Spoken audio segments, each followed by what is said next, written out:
I hope आप सब अच्छे होंगे। एक बार फिर से मेरे यूट्यूब चैनल इन्फिनिटी मैथमेटिक्स में आपका स्वागत है। तो आज के क्लास में हम वही अर्थमेटिक प्रोग्रेशन के बारे में पढ़ रहे थे, जिसके प्रीवियस लेक्चर में हम ये चेक किए थे बहुत सारे एग्जाम्पल लेकर।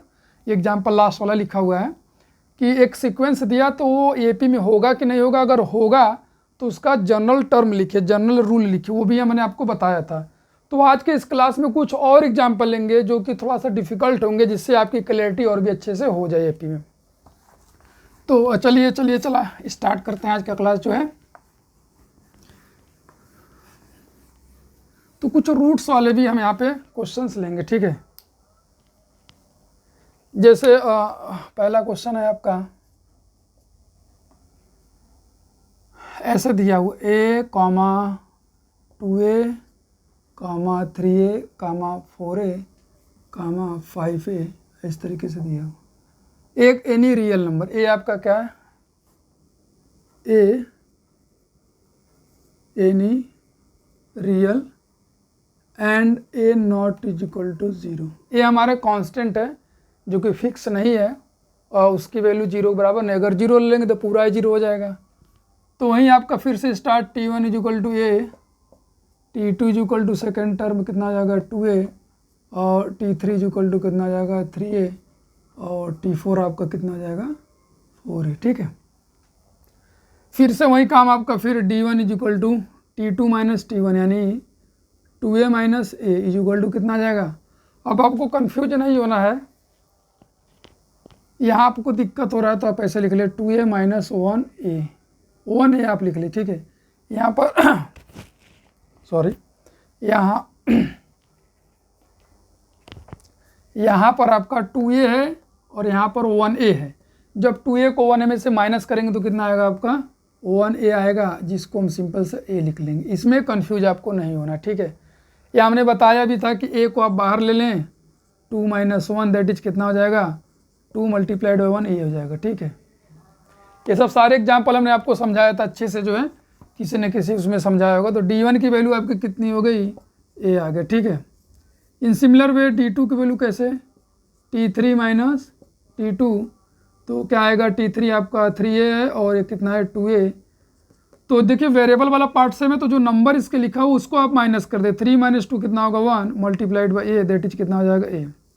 तो आपका d2 भी कितना आ गया a। एक आप d3 भी निकाल लें, तो d3 निकालने के लिए क्या होगा t4 minus t3 that is 4a minus 3a, कितना हो जाएगा 4 माइनस 3, और बाहर a लिख दे कितना हो जाएगा 1a आ जाएगा फिर से, यानी a हो जाएगा।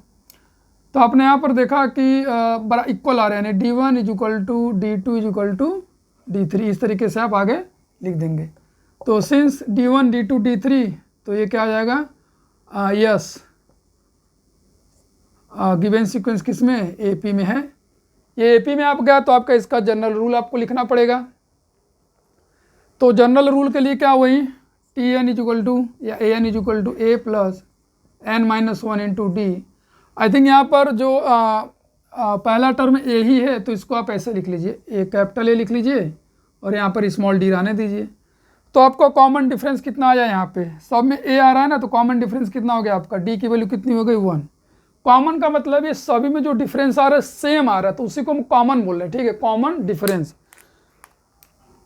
तो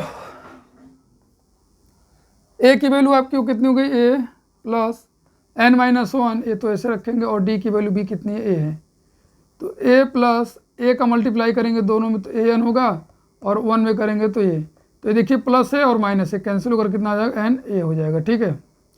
तो हमारा जो जनरल रूल है जिसके अकॉर्डिंग ये सीक्वेंस बना हुआ है वो क्या है n a है, ठीक है।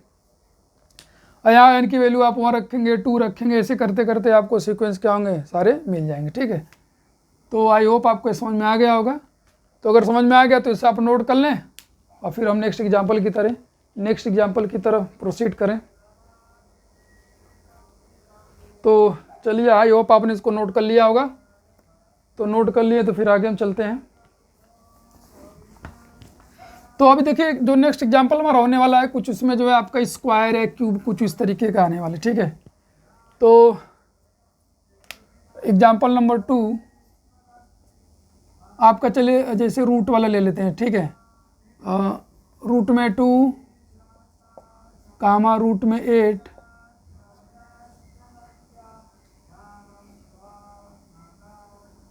1 2 4 3 9 18 32 50 ऐसे आपके दिया हो, इस तरीके से दिया हो, ठीक है। ये रूट में है तो आपको यहाँ पर डायरेक्टली दिख नहीं रहा है कि ये कुछ आपको पहले सिंप्लीफाई करना पड़ेगा, ठीक है। ये रूट में आप डायरेक्टली माइनस नहीं करेंगे, पहले अगर सिंप्लीफाई हो सकता है तो करेंगे। जैसे रूट में 8 है, 8 को क्या लिखेंगे 2 मल्टीप्लाइड बाई 2 मल्टीप्लाइड बाई 2, तो यहाँ से पेयर बनकर कितना आ जाएगा 2 करड़ी में 2। ऐसे सिंप्लीफाई करके करेंगे तो आसान होगा। अब जैसे यहाँ पर 18 लिखा हुआ है तो इसका 2 फैक्टर बनाइए, 2 फैक्टर या 3 फैक्टर जैसे आप बनाते फैक्टराइज कीजिए, तो यहाँ पर 9 मल्टीप्लाइड में कितना आ जाएगा 2 हो जाएगा। या छोटे छोटे फैक्टर बना सकते हैं, तो 9 का स्क्वायर रूट कितना होता है आपका 3 होता है, ये रूट से आपका बाहर आ जाएगा ऐसे। फिर 18 के बाद कितना 32, तो 32 को भी क्या लिख सकते हैं 16 इंटू 2 लिख सकते हैं, मतलब हर एक में 2 आ रहा तो इसमें भी 2 ही आएगा। 16 दूनी कितना आ जाएगा 32, तो 16 का स्क्वायर रूट होता है 4 और 2 रूट में रह जाएगा। या आप इसको पूरी तरीके से प्राइम फैक्टराइजेशन करके पेयर जैसे स्क्वायर रूट निकालते हैं ना, उस तरीके से भी निकाल सकते हैं, ठीक है। इन सिमिलर वे में जो 50 है उसको क्या लिखेंगे 25 मल्टीप्लाइड बाई 2, 25 का कितना होता है आपका 5 और यहाँ पे 2 हो जाएगा।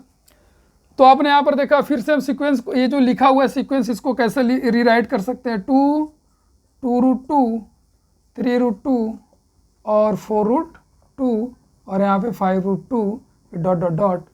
तो ये हमारा न्यू सीक्वेंस, उसी सीक्वेंस को हमने ऐसे रीराइट कर लिया इजी फॉर्म में। तो अब यहाँ पर माइनस करना स्टार्ट करें, क्या होगा d1 is equal to t2 minus t1। तो क्या है यहाँ पे 2 रूट 2 है, यहाँ पे रूट 2 है, तो ये हो जाएगा 2 रूट 2 माइनस रूट 2। तो यहाँ पर कोई रूट नहीं है तो यहाँ पर क्या बोलेंगे 2 रूट 2 में से 1 रूट 2 को माइनस करेंगे, यहाँ 1 है तो कितना हो जाएगा, यहाँ रूट 2 कॉमन ले लिए तो यहाँ पर क्या हो जाएगा 2, यहाँ से कितना हो जाएगा -1, तो बेसिकली कितना आ जाएगा 1 root 2 that is root 2। 2 root 2 में से 1 रूट 2 माइनस कर दिया। रूट वाले भी हमें बहुत अच्छे समझ आए थे कि वेरिएबल पार्ट सेम आपका देना, रूट वाला पार्ट सेम हो तो जो बाहर नंबर लिखा उसको माइनस कर देंगे। तो इसके बाहर 2 है, इसके बाहर कुछ नहीं तो 1 ले लेंगे। d2 कितना होगा आपका, देखिए d2 में 3 रूट 2 माइनस 2 रूट 2, तो वही बाहर आप 3 में से 2 को करेंगे 1 आएगा और रूट 2 लिख दिया आपने, कितना आया रूट 2 आ गया। तो रूट के बाहर जो नंबर लिखा उसको माइनस करेंगे या प्लस करेंगे और एक इन दोनों में से कोई एक रूट को आप यहाँ पर क्या करेंगे लिख देंगे। तो आपका ये भी d2 कितना आ गया रूट 2 आ गया। तो d3 लिखा जाए, d3 के लिए 4 रूट 2 माइनस, यहाँ देखिए 4 माइनस 3 1 रूट 2 आ जाएगा। तो ये भी हमारा क्या आ गया सेम आ गया, 4 रूट 2 माइनस 3 रूट 2 कितना आ जाएगा 4 माइनस 3 और यहाँ पे रूट 2 एक लिख दिया तो कितना आ जाएगा 1 रूट 2 दैट इज कितना आ जाएगा रूट 2। तो आपने देखा कि d1 d2 d3 सभी रूट 2 आ रहा है और आगे भी देखेंगे तो 5 में से 4 बटा माइनस करेंगे तो 1 रूट 2 आएगा। तो इसका मतलब है कि यहाँ पर आपको लिखना पड़ेगा since d1 is equal to dt is equal to d3 dot dot dot, और ये क्या होगा AP में है, यस AP, ठीक है, yes the given sequence is in AP। तो इसके लिए आपको जनरल टर्म लिखना है, तो जनरल टर्म के लिए हमारे पास बहुत ईजी है। तो जनरल टर्म आज को आपको मैं डायरेक्ट लिखने सिखाने की कोशिश कर रहे हैं, ठीक है। तो पहले आप इसे नोट कर लें तो हम आपको डायरेक्टली जो है कि जनरल टर्म कैसे डायरेक्ट लिखा जाता है उसको हम आपको सिखाते हैं, ठीक है। तो आई होप आपने इसको नोट कर लिया होगा। तो चलिए हम आपको अब इसका जनरल टर्म जो रूल है जिसके अकॉर्डिंग है सीक्वेंस बना है उसको लिखे जल्दी से डायरेक्टली जो है, ठीक है। तो पहले आप ऐसे लिख लीजिए अपने अकॉर्डिंग जो फार्मूला है a plus n minus 1 into D.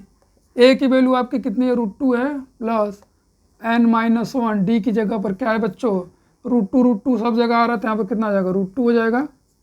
तो रूट 2 प्लस रूट 2 का दोनों मल्टीप्लाई करेंगे रूट 2 n हो जाएगा माइनस रूट 2, तो ये कैंसिल हो गया, कितना आया हमारे पास रूट 2 और n आ गया, ठीक है।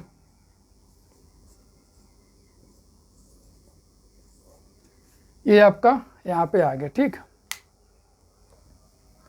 तो आई होप आपको ये समझ में आ गया होगा कि किस तरीके से हमने जनरल टर्म को लिखा है।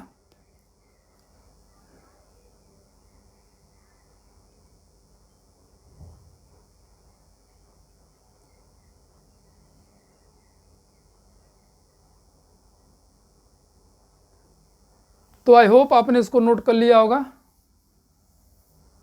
तो फिर चलिए नेक्स्ट एग्जाम्पल की तरफ।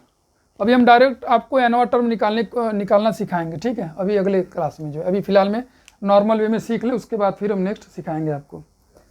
आइए और कुछ एग्जाम्पल लिया जाए।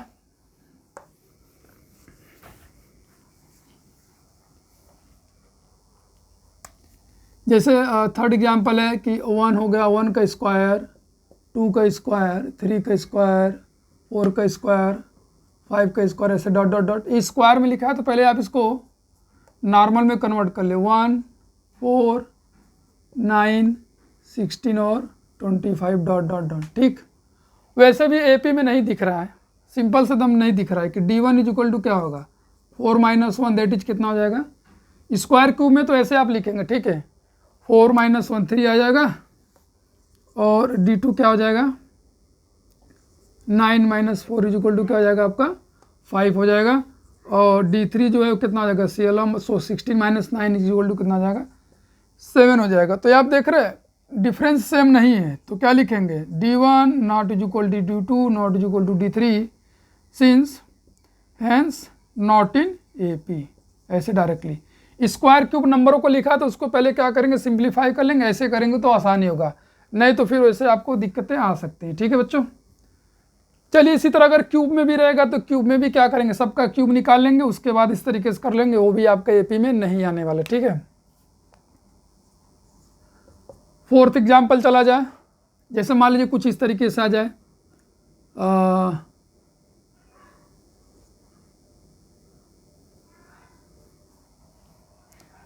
1,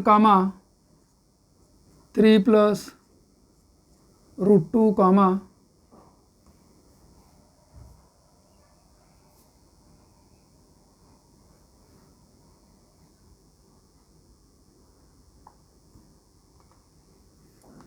हो,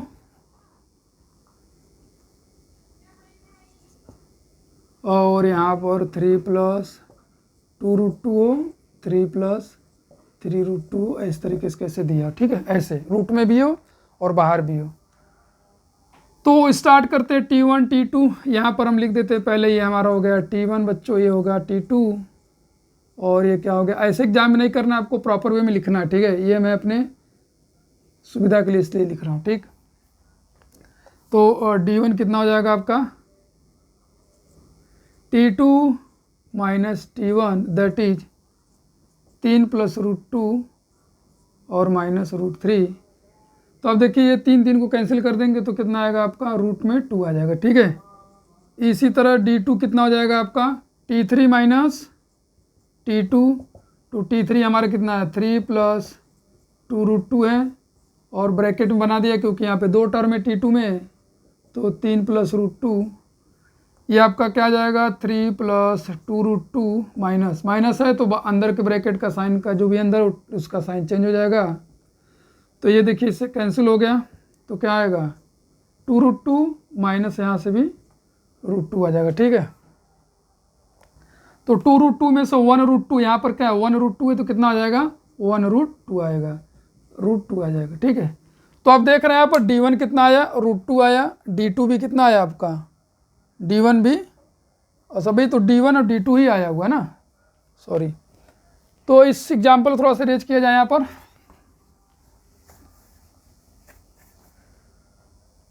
तो अब हम निकालते हैं D3। D3 आपका कितना आएगा T4 - T3, तो T4 कितना आपके पास है 3 + 3√2 है, और यहाँ पर -3 + 2√2 है। तो जब इसको माइनस करेंगे तो क्या आएगा, ब्रैकेट का साइन चेंज हो जाएगा। तो देखिए ये प्लस और ये माइनस, बिना रूट वाले कैंसिल और रूट वाले बच गए। अगर रूट वाला पार्ट सेम है तो बाहर वाले नंबर को सब्ट्रैक्टेड कर लेंगे, तो कितना होगा 3 - 2, और यहाँ पर एक बाहर √2 लिख देंगे, 1 रूट कितना हो जाएगा 2√2। 3√2 में से 2√2 माइनस क्या ही आ गया। तो आपने यहाँ पर देखा कि D1 D2 D3 क्या है, तीनों इक्वल आ गए। तो इसके लिए जो जनरल रूल है, यानी कि जो nth टर्म को कैसे लिखेंगे, वही Tn equal to a plus n minus 1 into D. A की वैल्यू आपकी कितनी है यहाँ पर, वही T1 3 है plus n minus 1 into D की वैल्यू आपकी कितनी है, कॉमन डिफरेंस कितना आएगा, वही √2 आ रहा है। वो स्टेटमेंट आपको लिखना पड़ेगा ना कि AP में है, D1 D2 D3 तीनों इक्वल है तो AP में है। तो लिखने के बाद फिर आपके पास यहाँ पर कितना आ जाएगा, √2 आ गया। तो वही 3 प्लस √2 से दोनों मल्टीप्लाई कीजिए, √2n माइनस √2। यहाँ पे कुछ भी सिंप्लीफाई होने वाला नहीं है, तो यहाँ पर ऐसे लिख देंगे √2n प्लस 3 माइनस √2। इसमें रूट है, इसमें रूट नहीं है, इसमें रूट है लेकिन इसमें वेरिएबल है, तो आप इसको ऐसे ही लिख देंगे, ठीक है। इसको आप किसी के साथ माइनस नहीं करेंगे, क्योंकि इसमें रूट है, इसमें रूट नहीं, तो इसको सिंप्लीफाई नहीं करेंगे। यहाँ पे रूट है और यहाँ पे आपका वेरिएबल, तो इसको भी नहीं सिंप्लीफाई कर सकते, ठीक है। तो इस तरीके से हमारे जो है कि क्वेश्चंस जो है कुछ क्वेश्चंस के साथ हमने यहाँ पर आपको समझाया। तो आई होप ये आपको समझ में आया होगा कि किस तरीके से हम जो है कि क्वेश्चंस को लेकर के सॉल्व कर रहे हैं। हमने बहुत सारे एग्जांपल लिए कि कौन AP में होगा, कौन AP में नहीं होगा, और AP में होगा तो उसका जनरल टर्म्स क्या होगा, जनरल रूल क्या होगा, उस फार्मूले को किस तरीके से हम यहाँ पर डिराइव कर रहे थे। तो ये सब सारी चीज़ें आपको समझ में आ गई होगी। तो बस आज के क्लास में इतने ही, फिर मिलते हैं नेक्स्ट क्लास में, जिसमें हम क्या करेंगे कि और भी कुछ अभी एग्जाम्पल्स बाकी हैं उसको लेकर के समझाएंगे। उसके बाद फिर हम नेक्स्ट टॉपिक की तरफ चलेंगे। तो आई होप आज का आपको समझ में आया होगा। तो फिर मिलते हैं नेक्स्ट वीडियो में नए मेथड और नए क्वेश्चन के साथ। तब तक के लिए जय हिंद, जय भारत।